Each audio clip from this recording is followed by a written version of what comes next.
रीट की सीबीआई जांच की मांग को लेकर भाजपा लगातार सड़क से सदन तक कांग्रेस की सरकार को घेरने का काम कर रही है और इसके दरमियान जब विधानसभा का घेराव किया जा रहा था तो सतीश पूनिया के पैर में भी चोट लगी। सबसे पहले तो सतीश जी ये बताइए कि ये चोट क्या मायने देखते हैं इसके, क्योंकि ये शुभ भी माना जाता है। चोट के मायने नहीं होते, चोट तो आकस्मिक होती है और आंदोलन में इस बात की कंडीशन नहीं होती कि आप बिल्कुल ही महफूज रहोगे। ये एजिटेशन का हिस्सा है, लेकिन हाँ, जिस तरीके से मुझे पुश किया गया वो मैं भी कल्पना नहीं कर रहा था, बिल्कुल इतना अनपेक्षित था और जिस ढंग से मैं गिरा था तो कैसे भी चोट संभव थी। एक जोखिम तो रहता ही है, लेकिन ये जोखिम इसलिए ज़रूरी है कि हम न्याय की लड़ाई लड़ रहे थे, हक की लड़ाई लड़ रहे थे, बेरोजगारों की लड़ाई लड़ रहे थे। उसके लिए हमारे युवा मोर्चे ने पहल की। पार्टी के सभी लोगों ने पहली बार, जनप्रतिनिधि भी, विधायक भी, हमारे सांसद भी, पार्टी के सभी प्रमुख लोग भी बहुत अच्छे तरीके से, जिसमें 60 से ज़्यादा विधायक थे, हमारे 18 से ज़्यादा सांसद थे, सब लोगों ने बहुत मजबूती के साथ में इसमें शिरकत की और एक बड़ा संदेश पूरे प्रदेश भर में गया है। इसलिए चोट लगना ये तो एक पार्ट है उसका, लेकिन चोट इसलिए भी लगी कि हम न्याय की लड़ाई लड़ रहे हैं। क्या भाजपा की सरकार आती है तो आप इसकी सीबीआई जांच करवाएंगे? बिल्कुल, क्योंकि सीबीआई जांच के लिए सैद्धांतिक तौर पर पार्टी के सभी वरिष्ठ नेताओं ने एक जाजम पर बैठकर फैसला किया था, पार्टी के विधायक दल ने एकमुश्त बैठकर फैसला किया था। इसलिए हम विपक्ष में तो हमारी मांग है। बड़ी बात यह है कि बहुत अरसे से राजस्थान में नकल को लेकर एक संगठित गिरोह काम कर रहा है। जैसे ड्रग माफिया काम करते हैं, वैसे नकल माफिया है। इन्होंने राजस्थान के बच्चों का भविष्य खराब किया है। यदि आज ये चीज़ उजागर हुई है तो पता नहीं कब से चल रही होगी, कितने लोगों को तकलीफ हुई होगी। तो इस बात को तो अंजाम तक पहुंचाने की आवश्यकता ये है कि भविष्य में नकल, पेपर लीक, इस तरीके का कोई उपक्रम नहीं हो।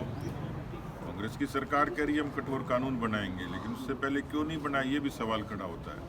तो मुझे लगता है कि कानून की तो आवश्यकता है ही, लेकिन कानून के प्रावधान भी मजबूत भी हों और सरकारों की इच्छा शक्ति ऐसी हो कि दोबारा से कोई किसी तरीके से नकल की, इस तरीके के संगठित नकल की हिम्मत नहीं करे। तो उसमें जो भी जायज़ होगा, सीबीआई की जांच की आवश्यकता लगेगी वो भी करेंगे। क्या आप ये भी चाहते हैं कि इसमें केंद्र हस्तक्षेप करे, क्योंकि कांग्रेस की सरकार ने साफ मना कर दिया है कि इसमें सीबीआई की जांच नहीं? हम इस बात के लिए जिस भी मंच पर जाना होगा अपनी बात को कहेंगे, लेकिन राजस्थान में क्योंकि अभी ये मुद्दा स्थापित भी हो गया, जनचर्चा का विषय भी हो गया, बेरोजगार एक उम्मीद के साथ देख रहे हैं कि उनके साथ जो अन्याय हुआ है उस अन्याय का कोई परिणाम आएगा क्या। तो हम लोग किसी भी मंच पर इस बात को मुखरता से उठाएंगे, कोशिश करेंगे कि इस पे न्याय मिले। पुनिया जी, ये देखा गया है कि आपके साथ वरिष्ठ नेता गुलाब चंद कटारिया, राजेंद्र राठौड़ जैसे सब नेता मौजूद थे, लेकिन अभी भी कुछ भाजपा के ऐसे नेता थे जो आपके साथ उस दिन मौजूद नहीं। देखिए, नेताओं की अनुपस्थिति का सियासी कारण नहीं होता है, बहुत सारे व्यक्तिगत और पारिवारिक कारण होते हैं। तो उनको सियासत से जोड़ना मैं उचित मानता नहीं, लेकिन क्योंकि ये सबने ही देखा है कि बड़ी संख्या में सांसद, विधायक और पार्टी के कैडर के लोग 24 घंटे के ऐलान पर बाड़मेर का और उदयपुर का, बांसवाड़ा, डूंगरपुर का, धौलपुर का और गंगानगर का कार्यकर्ता, भले ही संख्या कम होगी लेकिन जज्बा जो था और तादाद भी अच्छी थी और 24 घंटे के ऐलान पे आ गए, ये बड़ी बात मैं मानता हूँ।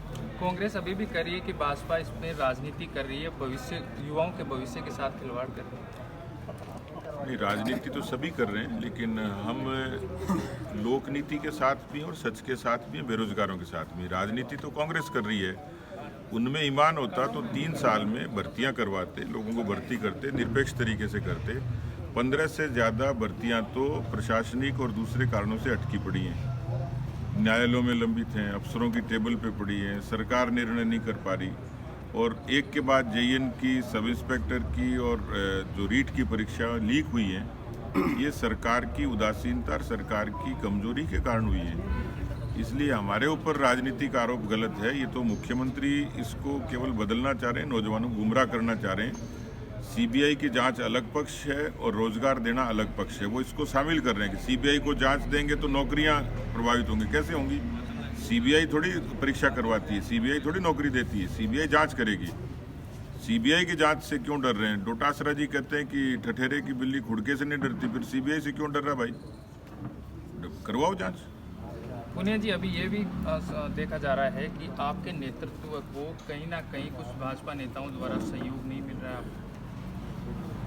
मुझे सबका सहयोग मिल रहा है, और सहयोग नहीं मिलता तो हम कोरोना में इतनी बढ़िया सेवा नहीं कर पाते। सहयोग नहीं मिलता तो पार्टी का इतना सशक्त संगठन खड़ा नहीं होता। सहयोग नहीं मिलता तो अमित शाह जी का दौरा इतना प्रभावी नहीं होता, जनप्रतिनिधि सम्मेलन इस तरीके से नहीं होता। सहयोग नहीं मिलता तो आज पार्टी का कार्यकर्ता अपने परिश्रम के 100 रुपये इकट्ठे करके पार्टी के लिए पूंजी का आधार तैयार कर रहा है, और यदि सहयोग नहीं होता तो इस तरीके से मूवमेंट भी खड़ा नहीं होता। एक आखिरी सवाल, 1980 के बाद में वसुंधरा राजे एक ऐसे थे जिन्होंने प्रदेशाध्यक्ष के बाद में मुख्यमंत्री बने। क्या ये आपको भी लगता है कि आने वाले समय में अब सतीश पूनिया प्रदेशाध्यक्ष मुख्यमंत्री कुर्सी तक जाएंगे? देखिए, मुख्यमंत्री का फैसला पार्टी का संसदीय दल तय करता है, पार्टी का आलाकमान तय करता है। हमारी प्राथमिकता है कि मैं अध्यक्ष के नाते अच्छा काम करूं, पार्टी को संगठित करूं, पार्टी को विपक्ष की भूमिका के तौर पर मजबूत करूं, पार्टी को सामाजिक सरोकारों से जोड़ने का काम करूं। इसलिए पहला हमारा काम है कि पार्टी मजबूत हो, दूसरा कांग्रेस सत्ता से बाहर जाए, और केवल एक बार नहीं हमेशा के लिए चली जाए, और पार्टी यहाँ पर लंबे समय तक शासन करे। कौन मुख्यमंत्री बनेगा ये भविष्य का गर्भ में है, और जब पार्टी जिसको तय कर देगी हम सब लोग उसके साथ खड़ेंगे।